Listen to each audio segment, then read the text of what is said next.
Retro ஆன்மீக நேயர்களுக்கு வணக்கம். நான் உங்கள் பிருந்தா சங்கர். இன்று நம்மோடு சிறப்பு விருந்தினராக இணைந்திருப்பது ஜோதிட உலகின் சூப்பர் ஸ்டார் பிரம்மஸ்ரீ ராம்ஜி பரமஹம்சர் அவர்கள் இணைந்திருக்கிறார். வணக்கம் சுவாமிஜி. வணக்கம். வணக்கம்.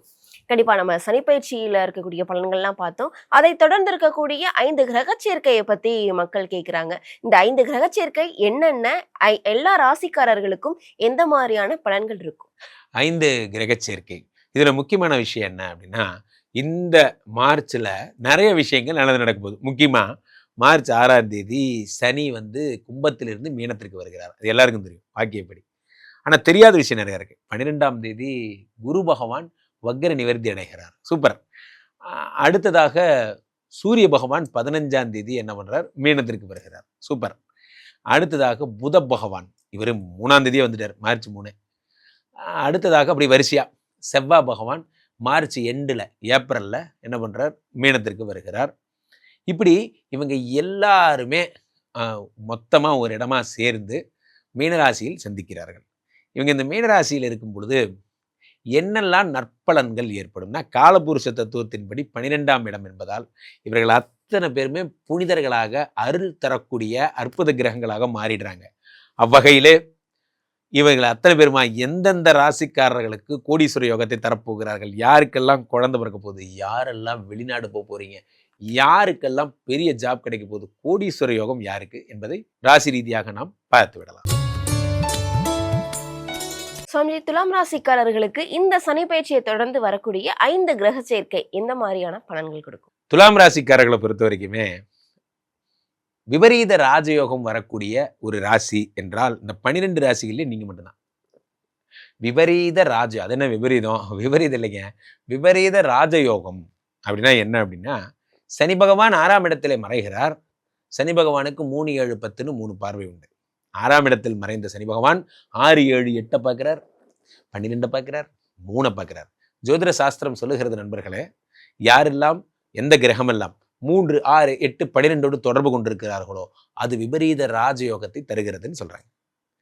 ஏதாவது ஒன்று இருந்தாலே விபரீத ராஜயோகம். உங்களுக்கு 4 இருக்கு, 3, 6, 8, 12 சனி பகவான் பார்க்க. அப்ப என்ன ஆகும்? என்னமோ நடக்க போகுது, ஒரு அதிரடி மாற்றம் நடக்க போகிறது. நாயகன் மீண்டும் வரார், தனன அந்த மாதிரி நாயகன் மீண்டும் வரார் நடக்கும். உங்களுக்கு தான் நடக்கும், வேற யாருக்கும் நடக்காது.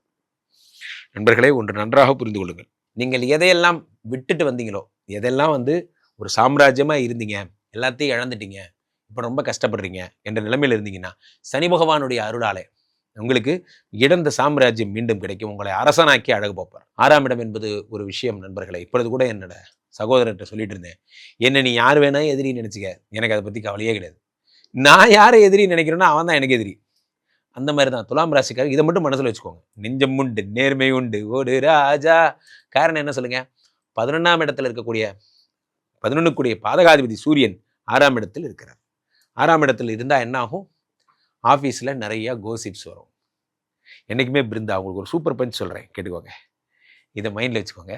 ஸோ இப்போ ஆஃபீஸில் நீங்கள் நிறையா காசிப்ஸ் வருது, என்னை பற்றி நிறைய பேர் விமர்சனங்கள் செய்கிறார்கள் அப்படின்னா என்ன அர்த்தம்னா, 2 காரணம் தான் பிருந்தா. ஒன்று, நீங்கள் ஆஃபீஸில் ரொம்ப பிரபலமாக இருக்கணும், அல்லது யாரோ ஒருத்தனுக்கு ப்ராப்ளமாக இருக்கணும். இது 2 இருந்தால் தான் உங்களுக்கு அந்த கோசிப்ஸ் ப்ராப்ளம்லாம் வரும். 6ஆம் இடத்துல ஒருத்தர் 2 பேர் கிடையாது, ஒரு ஊரே இருக்காங்க. ஆனால் இதில் என்ன ஒரு நல்ல விஷயம்னா, இவங்கெல்லாம் யாரு அப்படின்னு பார்க்கணும். பாயிண்ட் நம்பர் 1, புத பகவான் 6ல் இருக்கார். இவர் யாரு? 12 கூடியவன். 12 கூடியவன் 12 கூடியவன் 6ல் மறைந்தால் விபரீத ராஜயோகம். அப்போ என்ன ஆகுது? ஸ்டேஷனரிஸ் வச்சிருக்கிறவங்க, புத்தகங்கள் வெளியிடுபவர்கள், பிரிண்டர்ஸ், அச்சகங்கள் பண்ணுறவங்க, பிரிண்ட் மீடியா, அதே மாதிரி புதன்னா என்ன, உங்களுக்கு மெடிக்கல் இன்ஸ்ட்ருமெண்ட்ஸ், மெடிக்கல் கோர்ட்டில் ஆரம்பிச்சு ஹாஸ்பிட்டல் சம்மந்தப்பட்ட அத்தனை சர்வீஸ் பண்ணுற அத்தனை பேருக்கு நல்ல நேரம். 12 கூடியவன் 6ஆம் இடத்தில் மறைகிறார். அடுத்ததாக என்ன விஷயம்னா, மிஸ்டர் சனி பகவான் 6ஆம் இடத்திலிருந்து என்ன வேணுமா எல்லாத்தையும் கொடுக்குறார். எதிரிகள் எல்லாம் வின் பண்ணுற மாதிரி, அசோக் உன் டைரியில் எழுதி வச்சுக்கோ, அது மாதிரிலாம் எப்படி நீ ஜெயிச்சியோ, உன் முன்னாடி நான் ஜெயிக்கலை அப்படிங்கிற எல்லாம் பண்ணுவார். அடுத்ததாக சூரிய பகவான், இவர் இருக்கிறது தான் பிரச்சனை. இவர் 6ஆம் இடத்துல இருக்கும் பொழுது தேவையற்ற ஏதாவது ரோட்டில் போகிற பாம்பெல்லாம் எடுத்து நம்ம மேலே போட்டு விடுறது, இந்த மாதிரியான விஷயங்கள்லாம் நடக்கும். தேவையில்லாத விஷயங்களை தொடாமல் மட்டும் இருங்க. உங்களுக்கு எது தேவையோ உங்கள் பொழப்பை மட்டும் பாருங்கள். நிறைய பேர்ட்டு நான் சொல்கிறது தான், உங்கள் பொழப்பு என்ன, அந்த வேலையை மட்டும் பாருங்கள். நீங்கள் உங்கள் வேலையை தாண்டி இன்னொரு விஷயம் பண்ணும்போது தான் அது உங்களுக்கு பிரச்சனைக்குரியதாக மாறுது. ஏன் அது ஒரு பிரச்சனைக்குரியதாக மாறுச்சுன்னு யோசிச்சு பார்த்தீங்கன்னா, உங்கள் வேலையே கிடையாது அது, நீங்கள் வேறு ஏதாவது வேலையை போய் செஞ்சுருப்பீங்க. இதுதான் பிரச்சனை. அது அரசு சம்மந்தப்பட்ட பேசவே கூடாது. துலாம் ராசிக்காரர்கள் அரசு சம்மந்தப்பட்ட விஷயங்களில் இன்வால்வ் ஆகக்கூடாது. அரசை விமர்சித்தல், அரசுக்கு எதிரான போர்க்கொடிலாம் கிடையாது. கோடின்னு சொல்றதுக்குள்ளே கைது பண்ணிட்டு போயிடுவாங்க. ரொம்ப ஜாக்கிரதையாக இருக்கணும். 11 கூடையவன் 6ஆம் இடத்தில் இருக்கும் பொழுது இந்த பிரச்சனை நிச்சயம் வரும். ஸோ இப்போ சோஷியல் மீடியாவில் இருக்கிறவங்க ஜாக்கிரதையா, சார் நான் ஒன்றுமே பண்ணல சார், இன்னொருத்தன் போட்ட போஸ்ட்டு சார், சும்மா விளையாட்டுக்கு ஷேர் பண்ண சார், விளையாட்டுக்கு ஷேர் பண்ணாலும் சட்டப்படி குற்றம் தான். அப்போ இந்த வாட்ஸ்அப் குரூப் வச்சு மேனேஜ் பண்ணுறவங்கலாம் தேவையானதை பதிவிடுங்க, தேவையில்லாத பதிவிடாதீர்கள். இதெல்லாம் உங்களுக்கு நேர்படும்.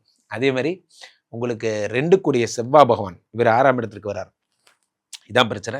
இது இப்போ வராது, ஏப்ரல் மாதம் வாக்கில் உங்களுக்கு பணமே இல்லாத நிலை போன்றவை ரொம்ப டைட்டான சுச்சுவேஷனாக இருக்கும்.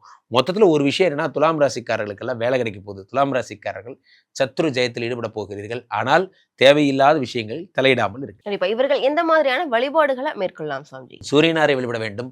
சூரிய பகவானை காசினி இரணை நீக்க கதிரொலி ஆகி எங்கும் பூசணி உலகோர் போன்ற புசிப்போடு சுகத்தை நல்கும் வாசியேலுடைய தேர்மேல் மகாகிரி வளமாய் வந்த தேசிகாயனை ரட்சிப்பாய் சிங்கதிரவனையை போற்றி போற்றி. சூரியனை பிடிங்க, உங்கள் வாழ்க்கை மாறும். நம்பர் 1 எதாக இருந்தாலும் ஆரம்பிங்க. ரெட் கலர் ட்ரெஸ் எதாக இருந்தாலும் பண்ணுங்க, அதெல்லாம் நடக்கும். சண்டேஸை நீங்கள் எந்த ஒரு நற்காரியங்களாக இருந்தாலும் தொடங்குங்க.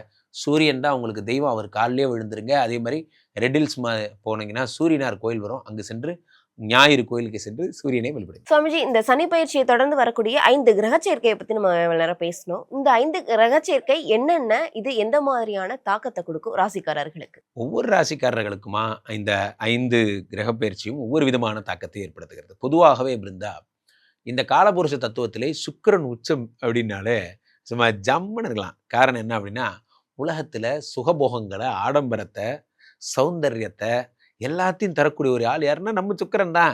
சுக்கிரனே உச்சம் அப்படிங்கிறப்ப என்ன ஆகும் அப்படின்னா, இந்த பொதுவாகவே ரொம்ப கம்ஃபர்ட்டா, ரொம்ப பணவரவு, சுக்கிரன்னா தனவரவுன்னு அர்த்தம். பெரும்பணம் எல்லாம் சுக்கிரன் தான்.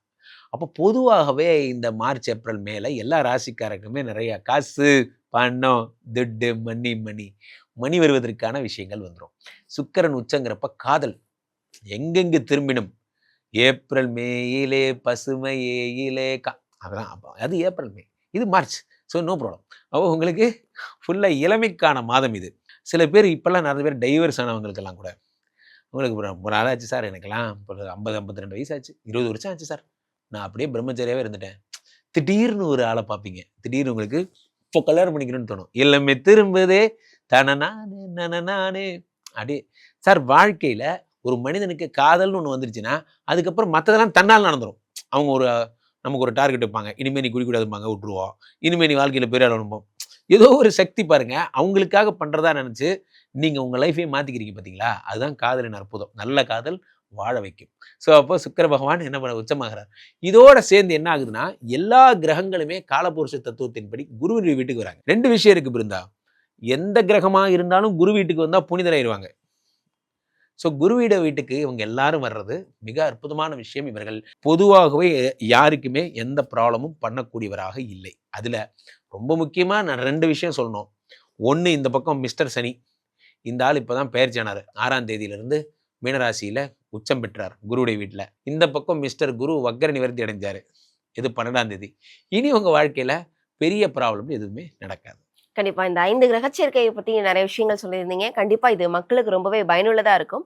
மக்கள் உங்களை தொடர்பு கொள்றதுன்னா எப்படி தொடர்பு கொள்வது சாமிஜி? மக்கள் என்னை தொடர்பு கொள்வதற்கு கீழே போயிட்டு இருக்க இந்த நம்பரை கூப்பிடுங்க. உங்களோட சொந்த ஜாதகத்தை பார்த்து கொள்ளுங்கள். உலக புகழ் வாய்ந்த நமது விஸ்வரூப விஷ்ணுமாயா இணைந்தரில் இருக்கக்கூடிய புனிதமான இந்த ஸ்ரீமடத்திற்கு தினமும் வாருங்கள், வந்து என்னை சந்தியுங்கள். ஸ்ரீமடத்துக்கு வந்து ஒரு தடவை பார்த்துட்டு இந்த விஷ்ணுமாயாவை வழிபட்டு சென்றால் உங்களுடைய பிரச்சனைகள் எல்லாம் தன்னால் சரியாகும்.